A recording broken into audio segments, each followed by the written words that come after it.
Bismillahirrahmanirrahim. Assalamualaikum warahmatullahi wabarakatuh. Baik, perkenalkan saya Nova Indah Wijayanti bersama rekan saya Mbak Yuli Hesti Wahyuningsih telah menulis sebuah makalah yang kali ini akan saya presentasikan berjudul Strategi Promosi Konten Audiovisual Naskah Jawa Kuno Jalulan Wanita Koleksi Perpustakaan UGM.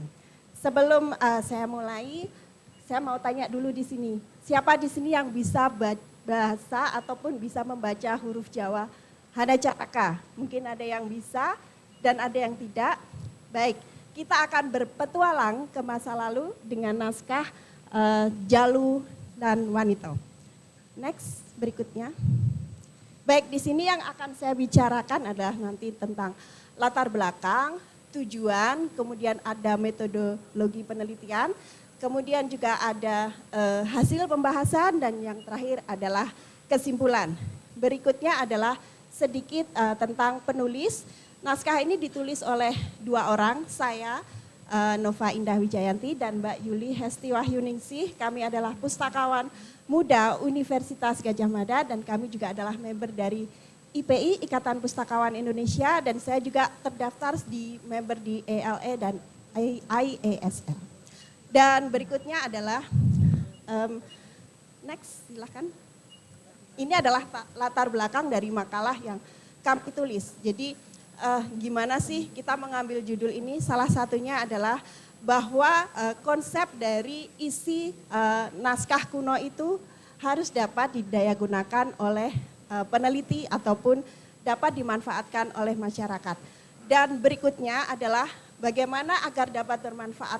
Salah satunya adanya konektivitas atau harus ada koneksi antara naskah dengan usernya, dengan yang membutuhkan. Berikutnya, sehingga konektivitas itu, berikutnya Mas, silahkan. Nah, konektivitas itu bisa terhubung dengan adanya konsep yang kami tawarkan yaitu konsep edutainment.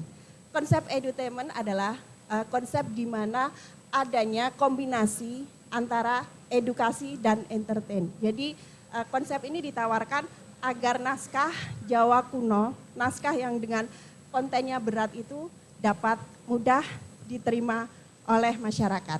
Dan berikutnya tujuannya yaitu bagaimana kami memberikan ide, gagasan, ataupun strategi promosi apa sih yang sesuai untuk mengekspos. Tujuannya adalah mengekspos naskah Jawa kuno ini kepada masyarakat. Sehingga pertanyaan berikutnya adalah apa yang dapat digunakan yang tepat untuk mengekspos naskah Jawa kuno. Dan berikutnya adalah kami menggunakan metodologi penelitian berupa study case ataupun studi kasus dan kami mengumpulkan data melalui wawancara, kemudian ada observasi dan juga dokumen-dokumen yang kami kumpulkan. Sehingga berikutnya adalah hasil dan pembahasan. Ada dua hal di sini, hasil dan pembahasan. Yang pertama, naskah Jawa kunonya yang dimiliki oleh Perpustakaan UGM. Kemudian yang kedua adalah kita akan mencoba cerita di masa lampau yang berjudul naskah Jawa kuno, judulnya Jalulan Wanita.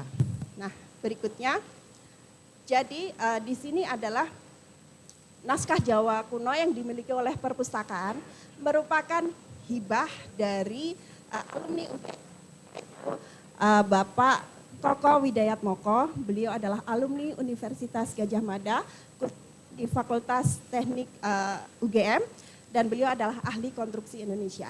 Dan saya menjadi terlibat dalam proses pemindahan koleksi rumah beliau di Jakarta. Saya menjadi leader proyeknya. Di koleksinya sekitar 2.886 yang disumbangkan ke UGM. Kemudian di antara koleksi tersebut sudah ada sebagian yang langsung ditransliterasi ataupun diterjemahkan sendiri oleh Bapak Mendiang Koko. Meskipun beliau adalah seorang ahli konstruksi, tapi juga memiliki minat yang besar terhadap naskah Jawa kuno. Dan berikutnya adalah naskah Jalulan Wanita. teman-teman semua bisa dilihat di sini, plot utama naskah Jaluan Wanita adalah menceritakan seorang suami yang meminta izin menikah kembali dengan meminta izin pada istrinya. Sehingga berikutnya isinya naskah Jaluan Wanita ini diterbitkan di tahun 1930 oleh Balai Pustaka dan penulisnya bernama Partasewaya dan terdiri dari 6 bagian dan di bagian itu ada bait-bait berbahasa Jawa, bertuliskan huruf Jawa dan sudah ditransliterasi oleh pemberi hibah. Jadi ada sekitar 151 bait berbahasa Jawa. Yang isinya adalah dialog antara Pak Gemblong dengan Bu Gemblong yang meminta izin untuk menikah kembali. Di tahun 1930. Kemudian berikutnya, dan ini adalah strategi konten, karena kami tadi mengambil tema bagaimana strategi promosinya. Nah, ini strategi kontennya kita mengambil dari pedoman yang diungkapkan oleh Kemendikbud tentang pedoman konten di sosial media, yaitu strategi post, people, objektif, strategi, dan yang terakhir adalah teknologi. Jadi people di sini adalah sasaran dari promosinya siapa. Kemudian dari tujuannya adalah untuk expose dari koleksi, kemudian strategi yang digunakan adalah komunikasi secara casual, dan kemudian yang terakhir adalah teknologi atau platform apa yang kami gunakan untuk promosi, yaitu melalui YouTube.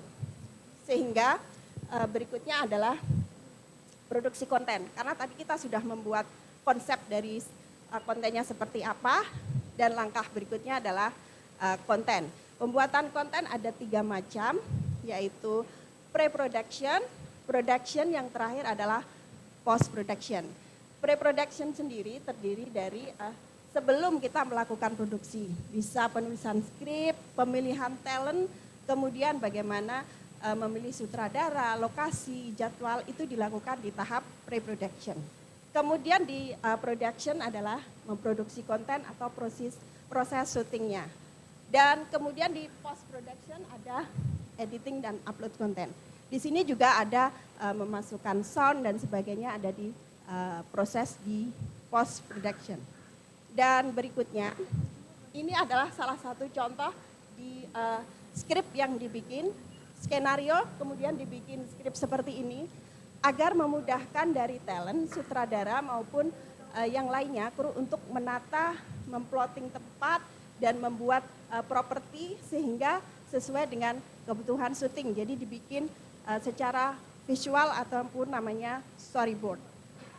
Dan berikutnya, hasil konten seperti ini. Ada sekitar 17 scene, kemudian durasi sekitar 30-an menit lebih sedikit, dan kemudian juga tipe syutingnya ada close up, ada medium close up, dan ada long. Jadi ada yang dekat, ada yang medium, dan ada yang dari jarak jauh. Dan kemudian ini adalah outputnya, short video untuk kepentingan teaser dan juga long video untuk kepentingan di-upload di YouTube. Baik, berikutnya strategi promosinya apa? Nah, ini strategi promosinya kita adalah mengoptimalkan sosial media. Jadi dari pre-launchingnya sudah kita persiapkan, kita kirim teaser ke berbagai platform, kemudian launchingnya adalah pada saat kita mengupload konten di media massa, dan juga ada post launching, yaitu post launching itu bagaimana kita evaluasi konten yang sudah diisi, sudah kita upload. Nah, dari sini adalah kuncinya adalah waktu, kemudian pemilihan judul, ada thumbnail dan sebagainya, itu harus kita pilih dengan tepat. Karena akan membuat konten ini naik view-nya ataupun menjadi clickable bahasa sekarang, atau clickbait-nya. 1 menit lagi, Mbak. Baik, terima kasih.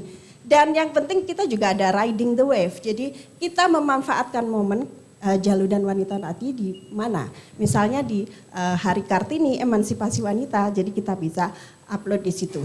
Berikutnya, nah kesimpulannya ini yang terakhir adalah strategi promosi itu mengikuti dari user ya, kekinian sekarang di sosial media, jadi mengikuti usernya. Kemudian juga kita ada memperhatikan statistik untuk 10 koleksi langka ini statistiknya bagaimana, jadi user potensialnya seperti apa, dan yang terakhir perlu adanya analisis tingkat keterpakaian pemakai. Dan berikutnya adalah sekian dari saya, ada kata-kata dari Helen Keller, wanita telah menyadari bahwa mereka tidak bisa bergantung pada sikap pria untuk memberi keadilan. Sekian dan terima kasih. Wassalamualaikum warahmatullahi wabarakatuh.